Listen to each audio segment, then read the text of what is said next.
Welcome back to another episode of Simplyrobotix, the podcast. I'm your host, Monique, and this is another episode that is being sponsored by Autodesk. This week, I'm joined by Ashleigh Hairston to talk about all things voice acting, writing, and even more. And what's so beautiful about this episode is that Ashleigh shares her journey. Her journey was not linear. She had to make a lot of pivots, and she's finally coming to a place where she's learning how to navigate and prioritize self-care. So if you're a person who, is trying to transition into the animation industry or already in the industry, but has a few different passions and interests, you're definitely going to want to check out the rest of this episode.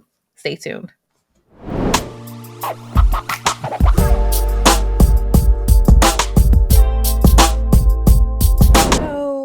Yes, welcome, Ashleigh. Thank you for joining me this morning on your Saturday. I really appreciate it. Let's Thank start you. off with a little bit of where you're from, because we're going to get into it in like 2 seconds, but I saw that you went to college on the East Coast. So for some reason, I was like, oh, she's from the East Coast. So learning that you weren't, tell us a little bit more about that. Yes, I am from the other Washington. I went from Washington to Washington. I'm from Seattle. It's actually Bellevue, Washington, which is like 10 minutes outside of Seattle. That is where I'm from originally, and grew up there my whole life. And then, went to school in Washington, D.C. for college at Howard University. And I lived there for almost 9 years before moving to Los Angeles. So I've only lived in big tourist cities. Yeah, how was it growing up in Seattle? And Oh my were you gosh. were you into the arts, while you were there? So I grew up in Bellevue. It's an interesting story. Well, not really that interesting. It's probably many people's stories, but so my dad is a pastor, and he has a church. Our church that I grew up in is in the south end of Seattle, Washington, and we growing up, they lived in Seattle before my sister and I were born. For whatever reason, they decided to move to Bellevue, Washington. So that's where my sister and I grew up going to school, which is Bellevue is a predominantly white neighborhood city. It is not a lot of diversity at all, and so my sister and I ended up going to predominantly white schools our whole life, like elementary, middle, high school.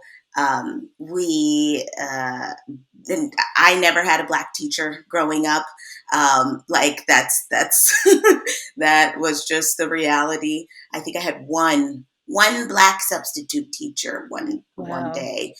His name was Mr. Cosby, and he told us he was related to Bill Cosby. Don't know if that's true. He probably just uses that, as a thing, but he did kind of look like him. But yeah, so that was our experience on one side growing up during the day. During the night and the weekends and every other, moment of our lives was spent at church in Seattle in the South End, which was all black. And our church was all black, and my family was all black. And my uncle's a pastor. He had a church in Seattle also. All of our family friends were all black. So it was this, interesting balance where I would go to school and have all my white friends, and then, at church and with my family, like it was very black. So yeah, going to Howard, my sister went there first, and I was like, oh my God, I went to visit her when I was in high school for homecoming.